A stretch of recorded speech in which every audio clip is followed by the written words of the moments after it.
All right, good evening, football fans. It is Wednesday night, and this is Southbound and Down, a division of Fan First Productions.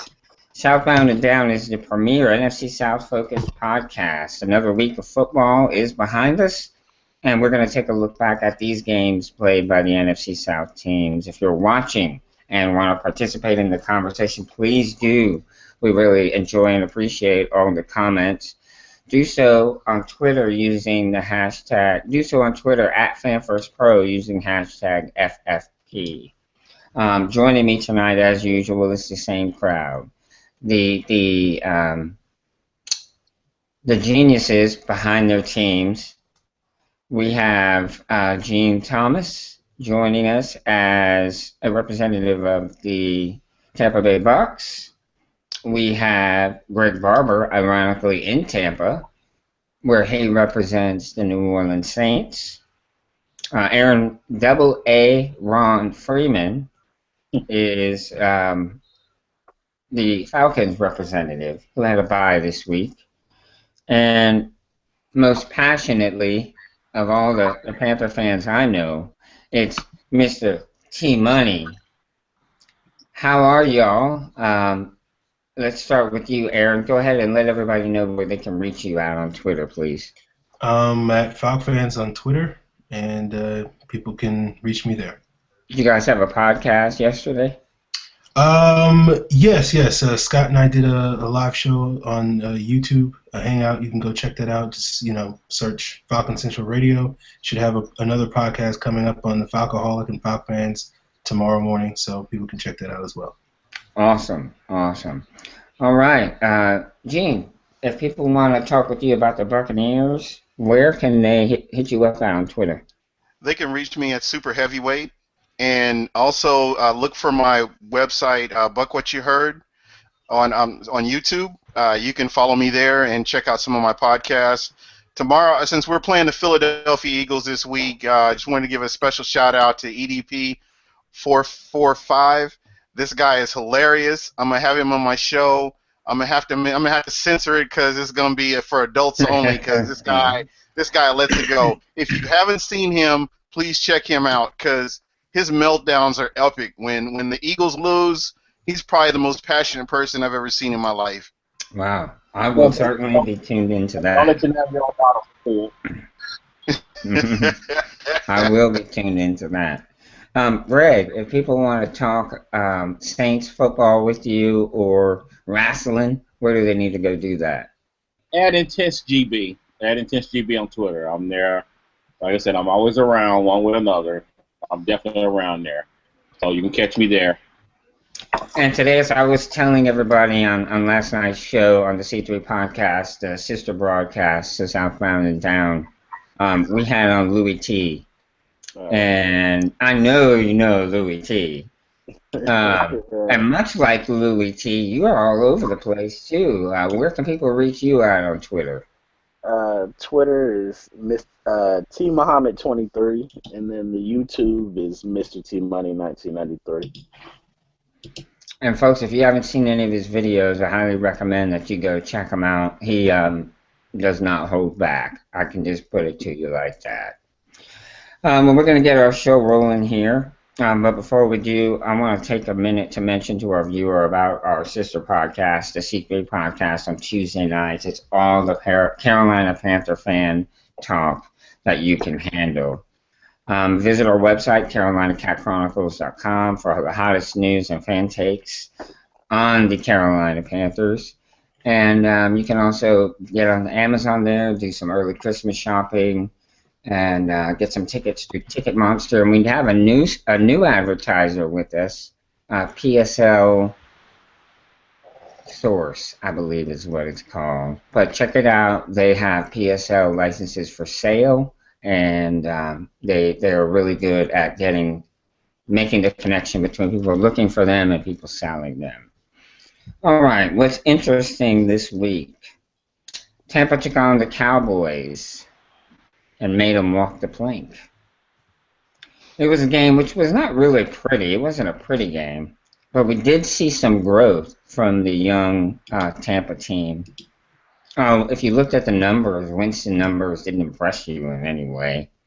And in fact, he threw 2 interceptions, his first interceptions in a month, which is good. That shows growth and development. I don't know about the INTs. I can't speak to them because I didn't see the game. But what I find is that the overall, looking at the overall entirety of the game, the best thing that came about this was their ability to overcome those turnovers and still win the game. Gene, what do you think? Do you consider yourselves lucky because of the fumble that wasn't due to the defensive holding call, or do you think it was just you outplayed them for the win? I think that they just fought hard. At the end of the game, they fought hard and they didn't give up. That was that's the way the game goes. Defensive holding, and that's the difference in the game. Jameis Winston wasn't going to make the same mistake twice. The first attempt at a touchdown when he dives across and he fumbles the ball, that's the game right there. Fortunately for us, the defensive holding call gave life back to the Buccaneers, and Dirk Cutter called a great play when Jameis Winston was able to run the ball in. Just staying close in this game and not letting the game get away. Matt Castle was the quarterback. That offensive line that everybody's talked about all year long, and they seem to be pretty healthy. And for the defense to hold Matt Castle to 45 yards, hold the running backs to 45 yards, and Des Bryant I think was held to 45 yards as well receiving. So they played a game. They went out there and executed like they were supposed to. Still a lot of penalties, but a win is a win. Right now, we have twice as many wins as we had last year, so definitely something to look at as a positive moving forward into the season. Oh yeah, definitely. I couldn't agree with you more. A win is a win. Sometimes you win because of a penalty. Better to be lucky sometimes than good. Absolutely. I couldn't agree with you more. And you are seeing this team grow up a little bit. They're a very young team, but they are figuring out what it takes to win. Just think a couple of weeks ago they gave up 24 points to end up losing the game against the Redskins, I believe it was. Yeah. And now they're fighting and scratching and clawing and hanging around till the end and end up winning the game. Yeah. I think that's just a great job of coaching and the players listening to the coaching and implementing what these coaches are telling them. Yeah, and the quarterback taking a leadership role is also very vital. I look back on the quarterbacks that we've had going all the way back to Trent Dilfer, and I can't think of anybody offhand that is as fiery and wants to hone their craft as much as Jameis Winston has. And just week after week, we see improvement. You see him in the locker room. You see him on the sidelines talking to players. Case in point, there was a costly penalty a couple of weeks ago, and you see Jameis Winston on the sidelines talking to a defensive player, letting him know that, hey, you got to keep your head in the game. Just showing that leadership that you would expect to see from a quarterback. Kind of like we're seeing with Cam Newton, that growth that we're seeing from him as well. Yeah, Mike Evans, 8 catches, I think 160 yards, maybe 140, 160 126. 126. Yeah. Big game again. Last week he had a big game, but no scores. And lots of drops. Again? Drops. Yes. He had a few drops. Lots of drops. All year. Like 6 drops in that game or something? Yeah. I think he leads the league right now with drop passes. Wow, Yeah. What do you think the problem is? I just don't think his head's in the game right now. That sophomore slump. I'm not making excuses for him. He's got to make those catches. Mm-hmm. I know a lot of teams that would love to have a receiver whose bad game is 126 yards, but he left easily 70, 80 yards on the table that he could have easily had. And he's just, I don't know what it is or what it's going to take for him to get in the game. But it's got to happen because there's going to be a time where it's going to be a tougher opponent. Philadelphia, case in point, where you're going to need those catches, especially in a hostile environment like Philadelphia, where they eat their young. And it's just you gotta be able to make those catches. Right, the quarterback's got to be able to depend on the guy, and 8 catches is fantastic, but if you're dropping 6, it's not quite as impressive. I guess another question I want. I heard in an interview with Mike Evans today, and he was saying that a lot of it was just lack of concentration on his part. The reason why he would drop those passes, because he was asked about the drop passes in that game.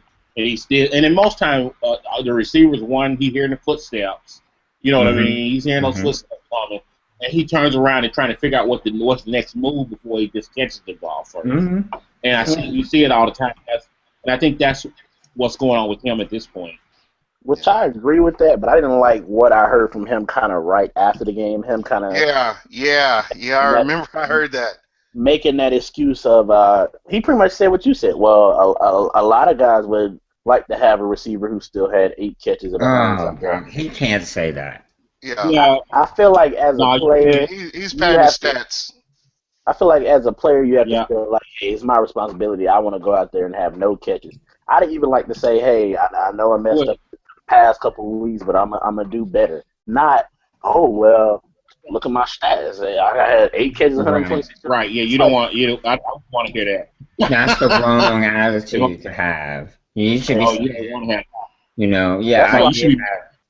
He should be saying I did have 8 catches, 126 yards, but that's not good enough. Is what it should. But that could have been 14 catches, 200 yards. Right. Think about it. Right. That's not good enough. Right. 14 catches. 200 yards and maybe a couple of touchdowns out of those 6 catches he caught if you make a move here and there.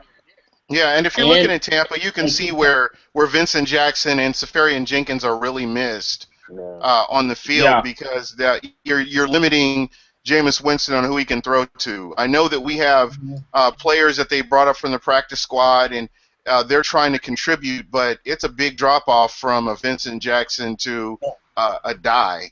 I mean, there's a big drop off there. So, that's something to keep in mind too. Not to make excuses, but it's next man up. But at the same time, you've got a difference of talent, the different levels of talent there at wide receiver. Do we have a date for return on either of those players? Also, Safarian Jenkins is like Victor Cruz. I swear, every week both of them got a chance to come back. Been back. I think the coaches see something as far as strength in his shoulder, and they're not letting him come back. He's practiced the past 3 weeks, but he hasn't been medically cleared to come back. Vincent Jackson, on the other hand, they're being all shady about what's wrong with him. I know it's a knee injury, but they're not coming out and saying specifically what's wrong with him. So he's not gonna be available for this game against Philadelphia either. Jeez. So he's sat out way more games than what he's played in, right? He's played in 1 game? Yeah. Oh, yeah. Safarian Jenkins, yeah. Jenkins got like 1 game, yeah. That's awful. And the game he played, he had a really good game, didn't he? Yeah. Winston went to him a bunch. So that definitely that hampers your offense when you don't have all your players out there in a big way. That's a safety blanket right there. That would have been a safety blanket with Jenkins. You know what I mean? Yeah, that's like 7 catches, 139 yards, and 2 touchdowns. That's not bad. No, God, if you get half that production every week, you're fine with that. Are you kidding me? Yeah. Because I mean, it's a huge drop off with other tight ends. You might as well. Ain't no telling who you put out. While we're talking about this game, what about the Cowboys going 0-7 in every game they've been without Romo? How bad does that speak about the rest of the team? I think that just tells you as much as they complain about Romo in Dallas. They need Romo. Yeah, he's the engine that keeps it all going. Yeah, I would agree. Especially in this transition here where you're getting away from DeMarco because he's not there, and then Dez dealing with his injuries. And really, I've been saying it, but if Dez there, Whedon was the better choice to me because Castle's deep ball is the ugliest thing I ever Yeah. seen. Yeah. I think You're absolutely right. But the problem is, see, and the only reason don't get me wrong, because I don't think Whedon is even that good. We probably have like I said, a better deep fall. Dude, but the dude just can't play. Whedon cannot play. Right, he I might would, not throw the ball I downfield. would take Whedon over Castle though. You saw that interception at the end of the game, didn't you? Yeah. That was Yeah, atrocious. I did. I'm saying with because that was there. defensive back winning to the receiver. Yeah. With Dez there, I would put Whedon So in. Yeah, absolutely. I'm with T Money on that. Because you can't blame the defense. you may be right on that. Maybe you're right. But I mean, the fact that they the DeMarco Murray goal that ended up now that really served really a bad thing for them because you blame the GM. Because the other back, because the drop off on the backs are terrible. I mean, you got Darren McFadden's straight though. He has been. Who? McFadden's been straight this year. You got a nice O line to run through. They were opening up blocks for him. But I'm not seeing touchdowns. I'm not seeing necessarily a huge run. He's doing okay. But I mean, he doesn't have the impact that DeMarco Murray had in that from last year. It ain't like he made up for what he didn't make up for what DeMarco Murray left. You know what I mean? So I mean, I'm sorry. That's not gonna help you any. And then you turn around and you lose Romo, and I'm one of the few people who with the Cowboys. Everybody complain about Romo. I do not, because I do understand his value, and I think not a lot of Dallas fans are probably now wishing they shut up and never said that and said anything they said about Romo at this point. Yeah, I think they if Romo was negotiating his contract now. That dude probably get about. He'd be so rich. Yes, he'd be so rich. He'd be part owner of the Cowboys. He would be. He'd be player/owner. 5% of the 5% of the team just don't go. All right. Next week the Bucs are taking on the Eagles. You already mentioned that. How do you see this game going, Gene? Well, this game could go either way. This is a winnable game. And once again, I know I've been erring on the side of caution here the past couple of weeks, but you just want to make sure that your team is holding down on the penalties and keeping the mistakes to a minimum. I think with the running game, I think the offensive line is starting to gel. I think it's a game that's you can win this game. You have Mark Sanchez on the other side of the ball. And you know what you get with him. I mean, so it remains to be seen. It's going to all come down to the two defenses and how they dictate in this game. Just to let you know, guess who picked up Whedon today? Chip Kelly. It was not the Colts. Chip Kelly. Eagles. No, the Eagles didn't. Was it? It was the Eagles. Texans picked him up. It was the Texans. It was the Texans? Yeah. Okay. It wasn't the Eagles. No, the Eagles did, but the Eagles did put Sanchez as a starter. Okay, so Sanchez is starting. All right, I thought. Old Buck fumbled him.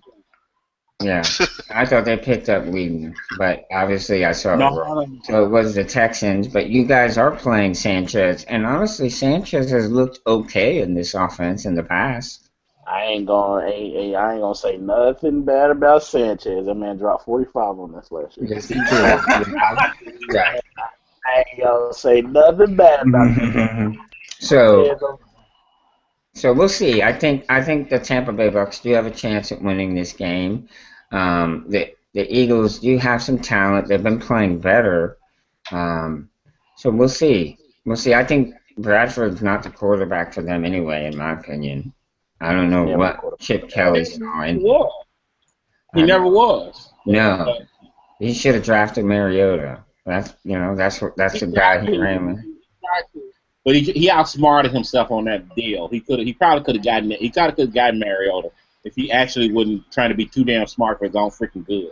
Right, outsmarted himself. So what do you give me a score, Gene?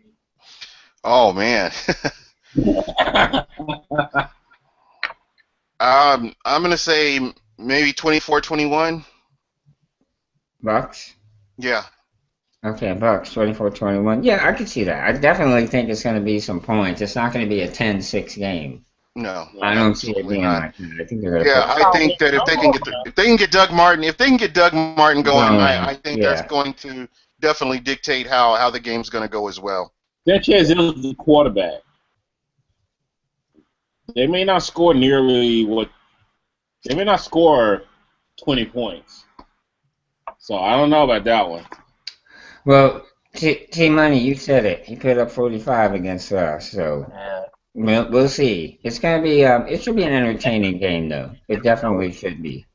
You just never know what Eagles team is going to show up. Yeah, you're absolutely right. You're absolutely Very right. true. All right, we're moving on. Greg. Yes. Are you sad? No, actually, I'm not. And don't get me wrong, I'm not necessarily happy either. Let's say it like this. Now, Sunday's game was pretty much that was the finish point for me. I could usually be pretty patient with certain things, but just Sunday's game, I couldn't. That was it. That was just ridiculous because not a single player on defense earned their damn paychecks. Right. Not anybody. Every last one of them should be donating at least a percentage of their paychecks to the homeless or some other charity because they damn sure didn't earn it. In my notes, I said Saints took on the Redskins, and the Saints offense should have stayed on the bus because the defense did. The defense wasn't. The defense didn't even come to. They didn't come to town. They were at freaking lunch against the Giants. Hell, they didn't even come to Washington. I mean, I don't know what the hell. I don't know if they pulled the hot dog guys and everybody else out of there. But they I mean, that was just ridiculous. It was absolutely clear that that the players were not getting the message with Rob Ryan. Right. And well, it's not. They didn't like care. They really one or the other.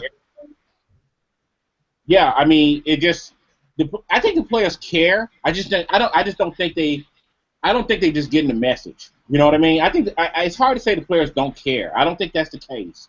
And I'm not saying that Ryan doesn't care. But whatever it is some lost in the message. What Ryan wants them to do, they can't seem to pull off. So you got to kind of change that message. And I think number two, Ryan tends to really take up for his players. He doesn't really get on their asses very much. You're right. So he tends to take up for them. Well, I mean, you kind of enable them to play bad, to play like this. When you do that, every once in a while, you have to kind of get on them and just kind of, you got to put the whipping stick on them every once in a while. You got to put a foot up their ass. Keep them motivated. You got to grab a face mask and keep them motivated. You have to. They're making millions of dollars out there, or some hundreds of thousands of dollars, and every once in a while, you do have to kind of, get them off that and get them back down to where, get them down there to get down and dirty and do what they got to do. They're the first NFL team to give up 40 points. They're the first NFL team to give up 40 points in 3 consecutive weeks. That had never been done before. Only defense I see. New Orleans Saints defense. What'd you say? I didn't hear that. What? I said the only defense I've seen worse than this defense is that 2012 defense. Yes. Yeah, they were actually, record-setting bad. I think this was worse than 2012. And to me, I mean, it's really, like you could flip a coin on which one's worse to a point right now. So, I mean, like I said, the message had to change. Ryan had to go. He had to do it. And with Dennis Allen, I'm not expecting him to statistically turn the defense around. All I want to see is fundamentally somebody acts like they're alive. They can gap control, the basics. They can tackle. Maybe knock down a pass or two. Play a little bit of defense. Just play enough that it looks like there's somebody's out there who actually gives a damn. And if they could do that much, they probably actually could win some games. Because you think about it, even if they don't have to be necessarily a top 5 defense to win games. Sure. That team right there really could. They could be middle of the pack. You know, even if they play middle of the pack defense, you know, 15 in the 15 to 20 range, they probably actually will win. They actually right now would have a winning record. A few more games. Think about it, 'cause they lost a lot of one-score games this year. They easily could have a winning record just off some of those games that they lost this year. So I mean, Allen doesn't have to do a whole lot to even you know be endeared by by the Saints fans at this point. You know, So but Rob I mean, Ryan. So Mhm. Rob Ryan's gone. We had Mhm. Cousins throw 20 of 25 for 324 yards and 4 touchdowns. Yeah, Now, right. Breeze only went 19 of 28 for 209 and 2 touchdowns with 2 INTs. Why He did was horrifying early. Mhm. why did Breeze have such a low? Stat line. Yeah, the stat line was low. That's low for him. It's not an average for It is sure. low. Oh, absolutely, it is. It is. Was it It's very low. pressure? And Were they getting pressure on him? They were getting pressure. They were definitely getting pressure. And I mean, our offensive line is still having some issues there. I mean, because I know like Armstead is still a little bit hurt, but he's playing hurt. Lito, he didn't play much because he had a shoulder issue. So I mean, they had some issues with the offensive line. And I mean, in defense, don't get me wrong. In defense, we got a lot of injuries there. We got quite a few guys that are injured there. We don't still have Keenan Lewis might be out for the rest of the year because I mean, I don't think he's going to come back. Wow. He had an MCL injury in that game, and so he didn't play very, you know, so he ended up was hurt. But then the problem was that he wasn't playing either. He's barely been Huh? there. Keenan Lewis Say it again. out because he's barely been there. Yeah. Oh, I agree. I mean, right now, at this point, they're better off sitting him out. They may have to do the same with Damian Swan because the dude done had 2 concussions pretty quickly, and you may have to consider doing the same thing with him too because of concussion issues. You know what I mean? So you might have to think about sending him out for the year.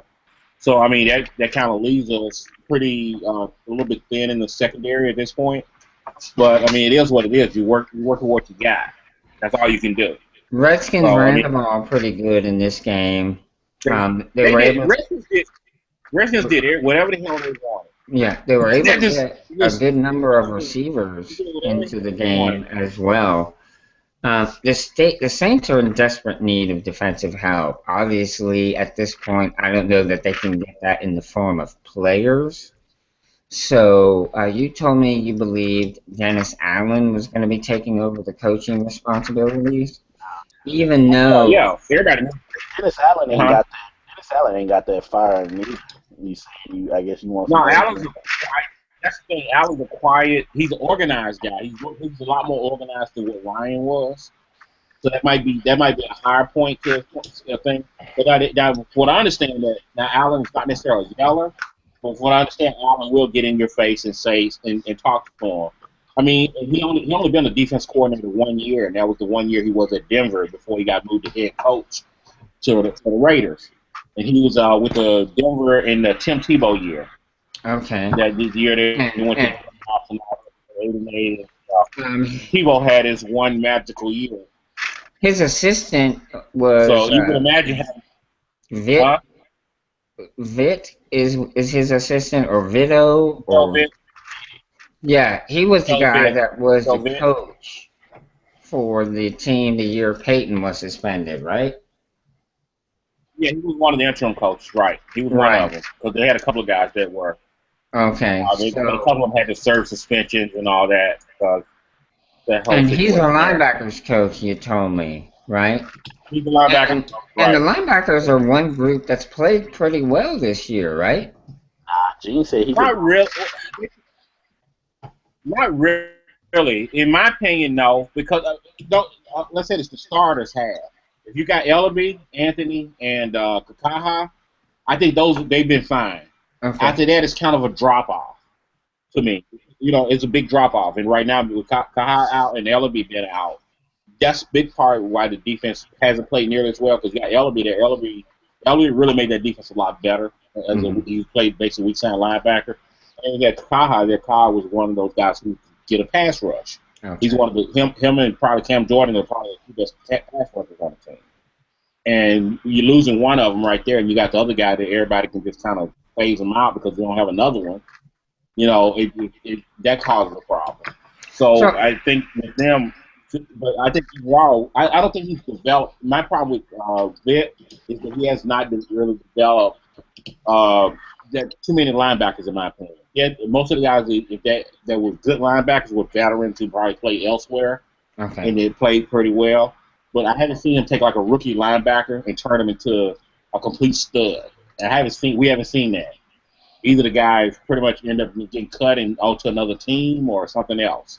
Right. We just haven't seen that, and that's where we have. That's why the issues with it. Right, but player development. You haven't seen good player development. Okay. Those are the things. But I mean, but that's Payton's guy. I mean, that's one of Payton's guy, and that's his assistant head coach. And I guess he knows how Payton wants things, and that's kind of what he does there. So that's why he's there. I would say it's fair to call this a lost season for the Saints, right? We are in rebuilding mode. I mean, at this point, I mean, maybe it's not. I don't know. I mean, mathematically, we're not necessarily out of it. Sure. You know what I mean? That's fair. We're not out of it. So, I wouldn't. Only reason I don't call it a lost season in that sense because mathematically we're not out of it. Right. Number two, they have to really see what the Dennis Allen experience is going to be like. Right. So, I mean, like I said, do I want him as the defense coordinator long term? No. But at this point in time, he's what you got. Let's see what happens and see what he does. That's all I can say. I mean, well, they're kind of. That's all. Couple of questions that I have here. Will Sean? Go ahead, T-Money. Pretty much that defense is 8 guys who don't really know what they're doing, 2 guys competing who can have the most penalties, and then Cameron Jordan. Right, who is a solid player.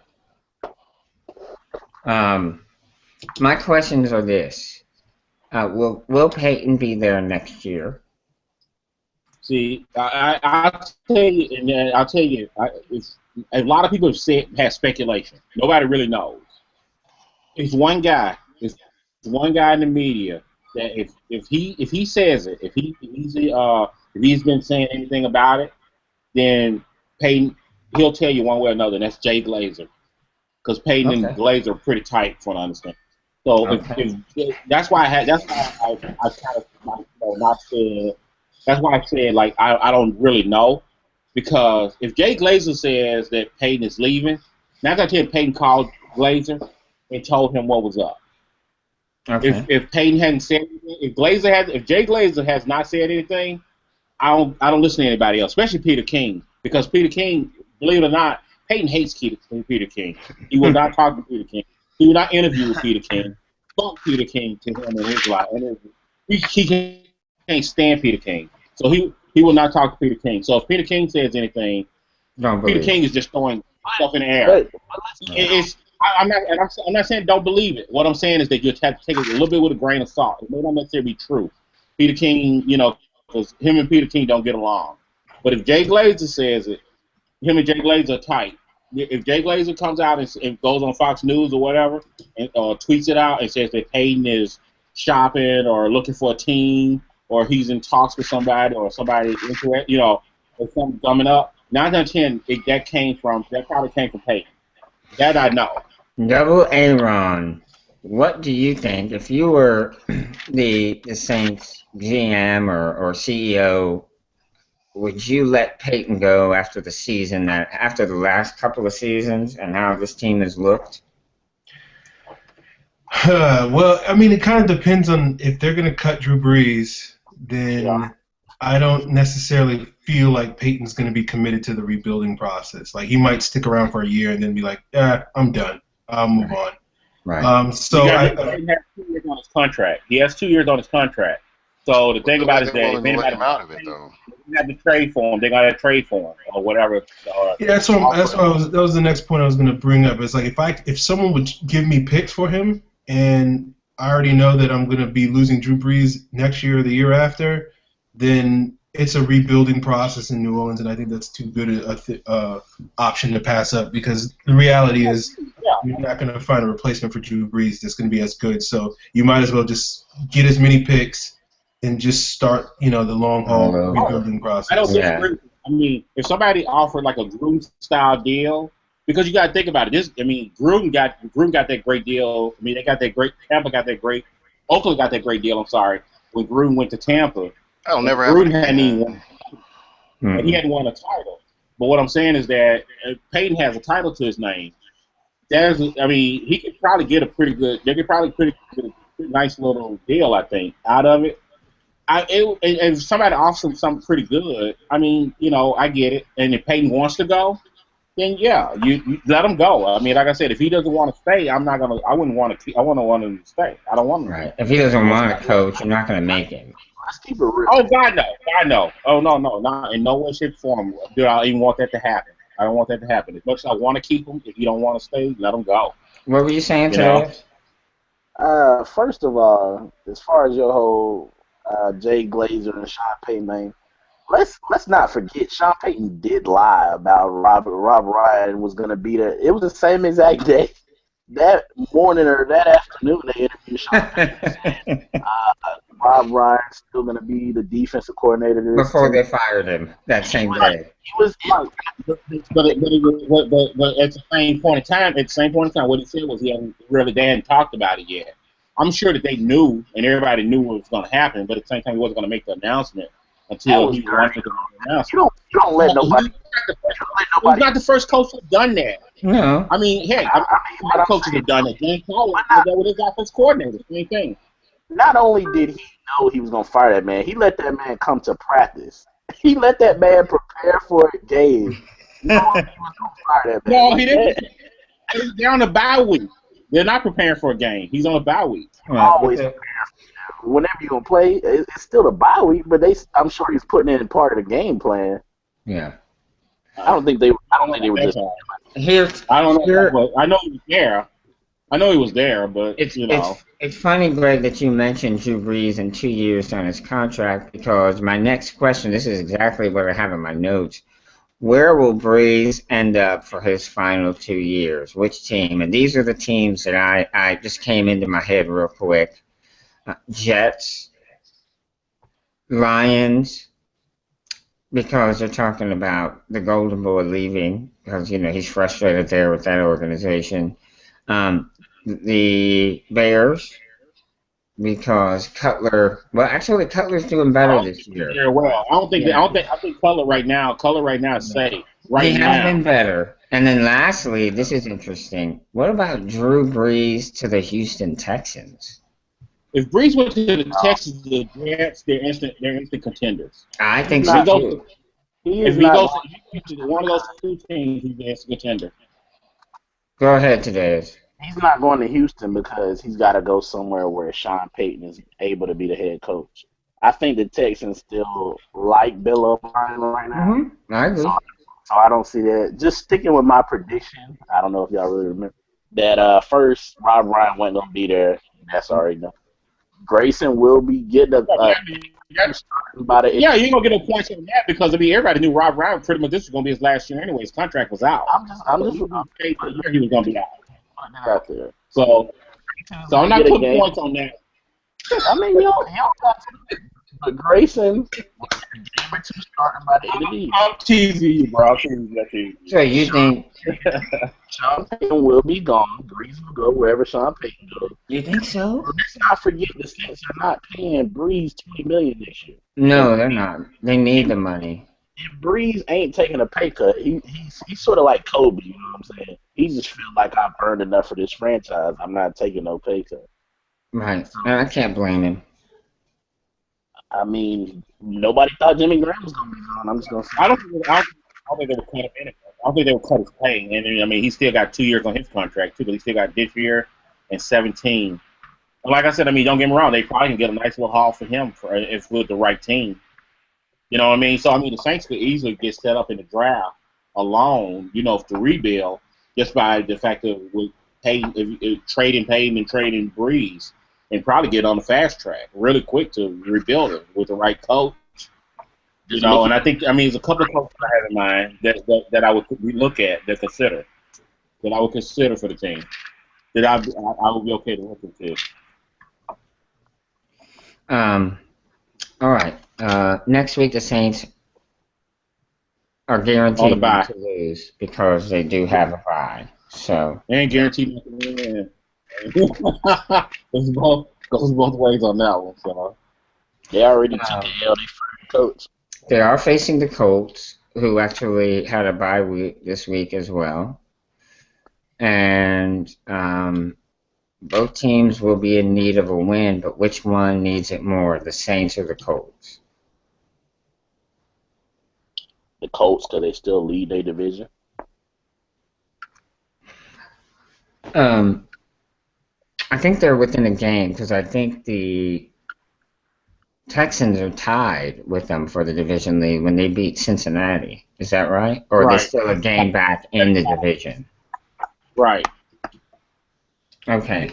So, yeah, I think the Colts, too. I think the Colts need a win worse than the Falcons because, frankly, the Colts have looked worse than the Falcons have.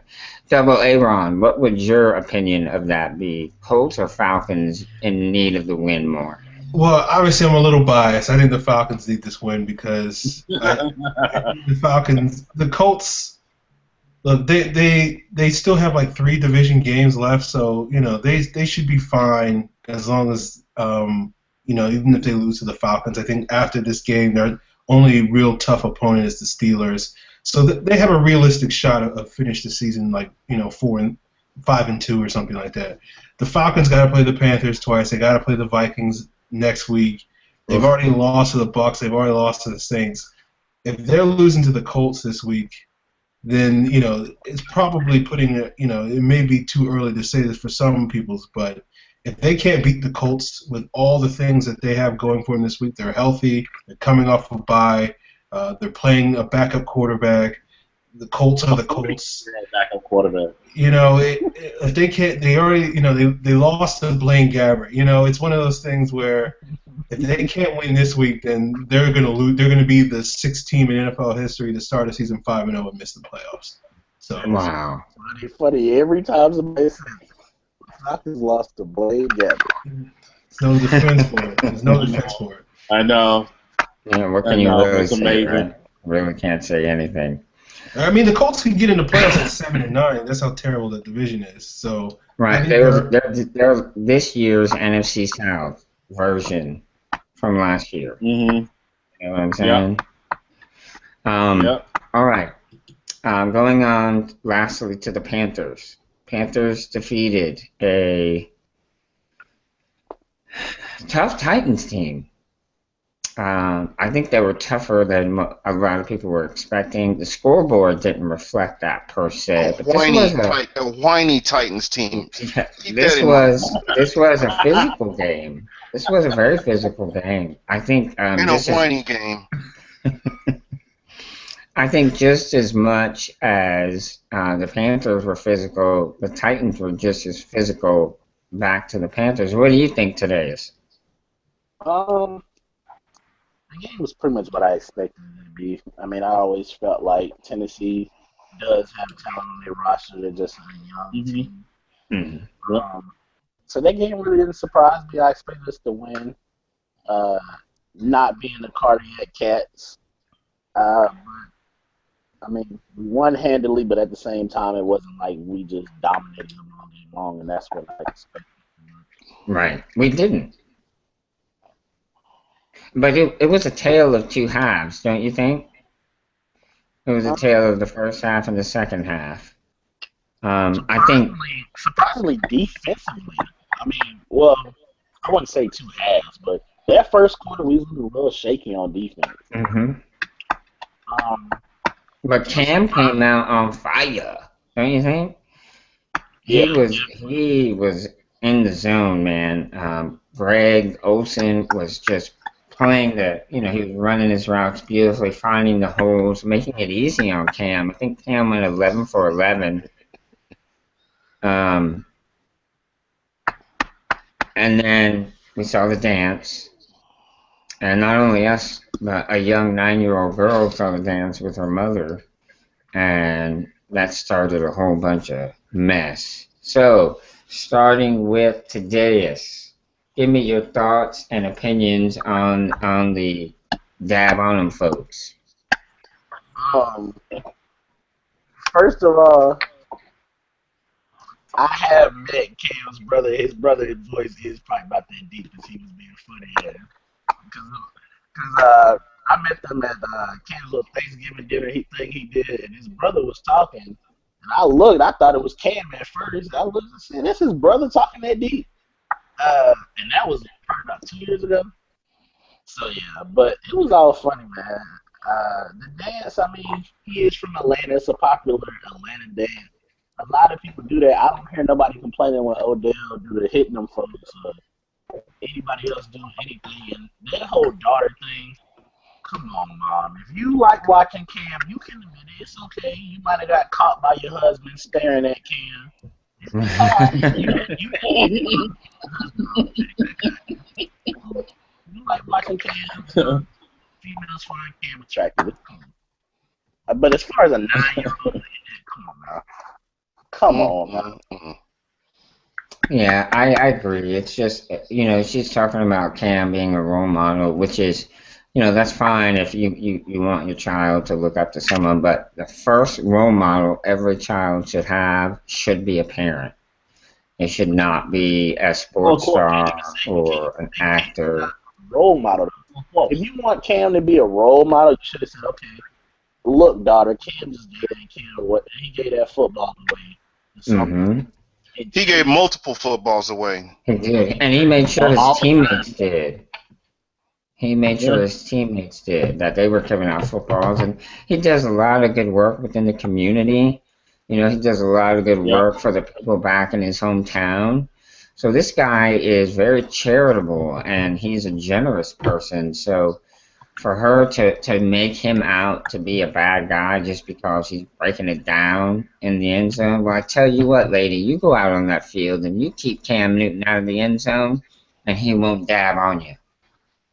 You know what I'm saying? I mean, for real. What do you think, Greg? Well, I've actually had the pleasure of meeting Cam Newton before. So I have actually met him before. I met him at a 7-on-7 football tournament here in Florida, here at the out in Bradenton there, at the IMG facility, which is a fantastic facility. Oh wow, fantastic! If you're a sports person, that's the place to go. But anyway, I got the chance to meet him there, and actually, not really I got to meet him a couple times there and talk to him a little bit. But anyway, for the most part, pretty cool guy. Myself, like you said, if the Titans can't stop him in the end zone, what are you gonna do? You know what I mean? I dance in the end zone too. If I score, that's not the easiest thing to do. But as far as with the mother, first and foremost, I'll say I had to say shame on the Charlotte Observer for even printing that.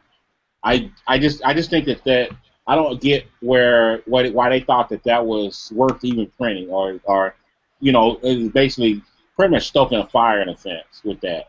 So I thought that was right because I mean, okay, fine. Her 9-year-old daughter, did, she didn't approve of her 9-year-old daughter seeing a guy dance, gyrate his hips when the cheerleaders are out there, like that's how they make their $20 out there or whatever they make out there. Is gyrating their hips and everything else. But they're wearing a whole lot of nothing. I mean, it kept, and I hate this, and I hate going to this, but it just kept having those racial overtones to it, to me. You know what I mean? Because I can see that. If she wrote the same letter to Aaron Rodgers, she wrote the same letter to Johnny Manziel when he does the money sign. If she wrote the same letter to, Joseph Faria when he used to do his little dances. And some of these other guys, they were tight ends and stuff like that who do their little Rob Gronkowski and so many other guys you can name who were opposite race. If she wrote the same letter to them about the same thing, then I wouldn't even say a word about it. I wouldn't have anything to say. But she happened to point Cam out of anybody, and it just seems ridiculous to me that she would do this, because she's not the first player to ever dance in the end zone. I mean, that's been around since, you expect anybody who scored is going to dance in the end zone a little bit. You know what I mean? So I'm sorry. I am unsympathetic to her little plight. And I think, number two, if I'm right, she owns a PR firm. So I think part of it was a little bit of a PR stunt to a point to do this. So maybe, maybe that's why Charlotte Observer printed it, because she had a little inside there. But Greg, the reason why I don't put it past the Observer, or I don't even look at the Observer in no crazy way, I don't know, Joe probably will remember. You remember when that kid wrote in from way out west somewhere? Yeah, from like Kansas, I think. Yeah, and was saying something about Cam not being a good quarterback, and we need a new quarterback. So they'll post anything. David Newton will talk about anything, sadly. That's why I don't really put it past them. But it's just crazy to me that the two biggest people that's been speaking, I didn't know she worked PR, but that's interesting. And then the Green Bay. Somebody mentioned, I heard that somebody said that she owns a PR firm or something like that. Yeah, so it seemed interesting. If that's really the case, something's up, for that to come out. I didn't see anything he did with that dance, other than maybe being a little long. That 7 seconds. That was offensive. It was 7 seconds. Yeah, that's true too. I mean, because he did a little dab. He dabbed on. And it would have been shorter if the Tennessee guy wouldn't have come and interrupted him. At that point, I would have added that little accent on him too. I would have, did it again on him too. You're gonna interrupt me, Yeah. No, that could have been over with. Gene, I know you've been chomping at the bit to get your thoughts out there. What do you have to say about this whole lunacy? You know what? In the immortal words of the Migos, the dab was priceless. First and foremost, I'm gonna say that. Now, this woman is running her mouth, and I'm sorry, I'm going to put all the rivalry aside here. This was ridiculous. This had no business being a story to begin with. No. Number one, the crybaby that came up and got in Cam's face, he should have went and sat down, because he should have been yelling at his defense. He shouldn't have been saying anything to Cam, because that's the reason Cam was in the end zone, because the defense let him in there. Let him do his dance and let him get off the field and get on with the game. What he did was made himself look stupid coming out there to begin with. And he didn't have, nobody's talking about that. That's poor sportsmanship. Where I saw so many defensive players celebrating off of stops that they made, and nobody stopped them from doing what they were doing. Sacks. Exactly. Yeah. That's my point. The same guy was doing the whole Drake's little dance from his song Hotline. Exactly, and that's my point. So what this woman is talking about is a non-factor, because you know what? Are you obstructed from seeing cheerleaders in the end zone, or are there no cheerleaders over there? It's the same thing. I mean, it's a double standard. And that woman right there, and learning that she had at a PR firm, or she works at a PR firm, it makes perfect sense. But this should never have been a story. I'm sorry. Yeah. And Cam, you're right. Yeah, and Cam, I was hoping that Cam would have scored again so he could do it again, just to spite that guy. And that's just the first down, they were getting mad because Cam does his first down thing. Stop him. Right. And if anybody wants to get mad at anybody, get mad at the defense for not doing what they're supposed to do. Right. Yeah, I mean, your job is to make sure that he's sulking on the sideline, on the bench, with a towel over his head, crying like a girl. If he ain't doing that, if he ain't doing that, you didn't do your job. Right. You can't say nothing. No matter who you are.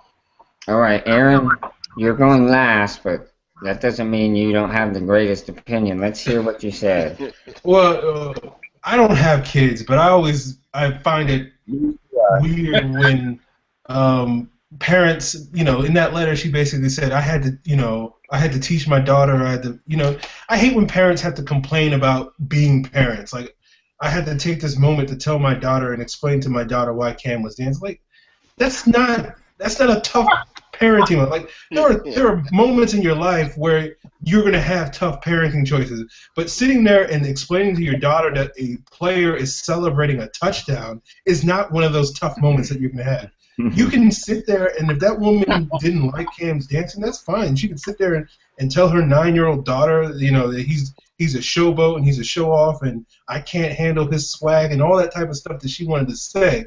But, like, to go out and write a letter and be like, I have to explain to my daughter why this adult human being is celebrating a touchdown, and I thought it was, like, shut up. It's just like, I hate when people do that type of stuff. It's just your daughter is not. If you're having trouble with that, how are you gonna have the sex talk with that girl? I mean, that's exactly what I was thinking. How are you gonna handle the talk? I was about to say that the harder parenting moment would be explaining why the mailman is in his underwear in your bathroom. Right. That would have been hard.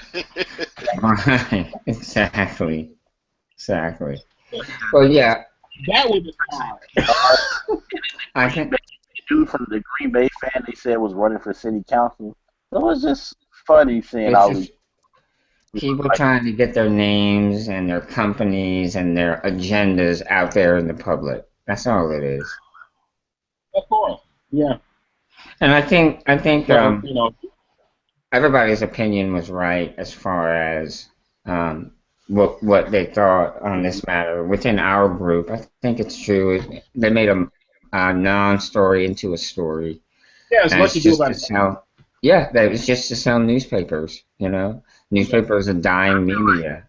I feel like it is disrespectful celebrations, but that wasn't. I mean, T.O. running on the Cowboys logo, that was disrespectful. That's totally different. Maybe even Cam. I think it was his rookie or his second year doing the whole little A-Town stomp on the Falcons. That's probably the only issue I ever had with a Cam celebration, just 'cause that's about disrespectful. But other than that wasn't nothing, man. Everybody does popular dances. Just because you don't know the dance, just because you don't understand it. It's a lot of black athletes in the NFL. They're going to do popular black dances, man. Right. And the thing about it is, like some people suggested that he practiced it. I mean, come on, are you kidding me? Look at the end zone, I can figure out a move.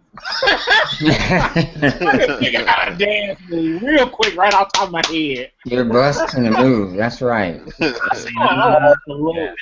Something going, something happening. I seen the Philadelphia. A moonwalk or something.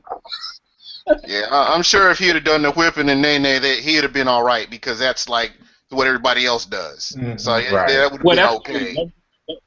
Well, that's kind of like past time now. Exactly, but that's my point. That's they're caught up with that.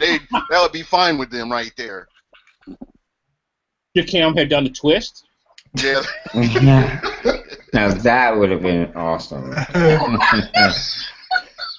would have been great. She had done the twist, All right, next week the Panthers are taking on the Redskins, which it should be a good game. T-Money, do you want to throw a score out? Let me think. It's another team that's a little bit hyping themselves up over beating the Saints. Right. You like that? You like that? I like when they beat Kirk Cousins on his locker room thing, and he the player. Wasn't Mariota player of the week too? What? Yeah. What? Yeah, we've been churning them out over here. Yeah, I mean, I have to laugh about it and just go, you know what? We've just been churning them out. It's the truth. You know what I mean? Yeah. You come here. If there was a contract here, you might make some money. Yeah. No doubt. Whoever's playing the Saints has the inside track to Player of the Week. Yeah, no, all four of my fantasy teams. Hopefully that stops in a couple of weeks. And I had on every one of my teams. I think we're gonna win. I don't know if they're gonna get a touchdown. 31-9, 31-10, somewhere along there. 31-0, 31-10. Yeah, I think that's a reasonable score. I think actually Tony picked that number last night, 31-10, and Louis T went 24-20. was his game score. He always ain't trying to give us credit. I think if I don't know that they get 20 points. They're not as good on the road as they are at home. That's for sure. They haven't won on the road since week 8 of last year. I think I seen earlier. Oh, jeez. Yeah, that definitely doesn't bode well for them. All right, guys. This is the Southbound and Down NFC South podcast. It's been a real pleasure, as usual, with you. Going out, I'm going to let you guys pump yourselves up a little bit. We'll start with you, Aaron. Where can they find you on Twitter, and where can they catch your podcast? Yeah, I'm on Twitter at FalcFans. People can find I'm on 2 podcasts. One with Scott Karasik, who covers the draft for Pro Football Spot. You can find that on YouTube. Just search Falcon Central Radio. I'm also on another one with Alan Stirk, who writes for the Falcoholic. You can find that one on thefalcoholic.com or falcofans.com. And you subscribe to both on iTunes and check both of those out. Definitely do that. If you're a Falcons fan and you want to get the inside scoop, this is your man. You want to catch him and his podcast. Gene, where can people find you at? And let us know when your next episode of Get the Buck Out of Here is on. No, Buck what you heard. Let us know that. Yeah, I'll be doing a show tomorrow, and I have my guest, EDP. If anybody knows about this guy, all you got to do is look at Black Sports Online or check him out on Twitter. You'll see one of his meltdowns from calling a Philadelphia Eagles game. Really nice guy. Glad to have him on the show. So check us out. It'll be probably about 8 o'clock my time, which would be about 10 o'clock Eastern. So look for that, and you can find me at Super Heavyweight on Twitter. And I'll definitely be putting that link out there so everybody can check that out as well. Yeah, make sure you do. You Bucs fans, you guys, Gene has a great perspective on the Bucs as a team and sort of the direction they're headed in. And it sounds like that EDP guy will be a ton of fun. So make sure you check him out. Greg Barber, you are a busy man. You've got rankings that you do with C3. You're a valued member of the C3 team. You do rankings 1 through 32 for the entire NFL, and you focus on the AFC North. Where can people get a hold of you on Twitter? Well, you can get a hold of me at IntenseGB on Twitter. And like I said, I'm always around, so definitely, feel free to follow me, and I'll make sure I follow back. Yep. He does have a lot of insight, and if you like wrestling, he'll be more than happy to talk about it with you. And last but certainly not least, Mr. T Money. People can find you on YouTube. They can find you on Twitter. You're on the radio. Tell them where they need to go to catch you. All right. It's your boy, Mr. T Money 1993, aka Straight Facts, 'cause that's how I speak in this YouTube thing. Twitter, T Muhammad 23. The YouTube is Mr. T Money 1993. I'll probably have my Redskins video up maybe Friday, because I got a lot to do tomorrow. The radio, WFNC 610. The Cat Chronicles website. Yeah.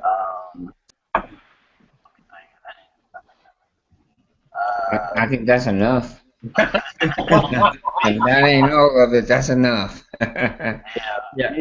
I don't know if they are, but make the playoffs, we'll probably team up for the Black and Blue podcast again that he does. Other than that, I think that's it. Yeah, I think that's it. Yeah, T-Money is a proud member of the C3 network. And I am Joe Rilano, a.k.a. the freaking Puerto Rican.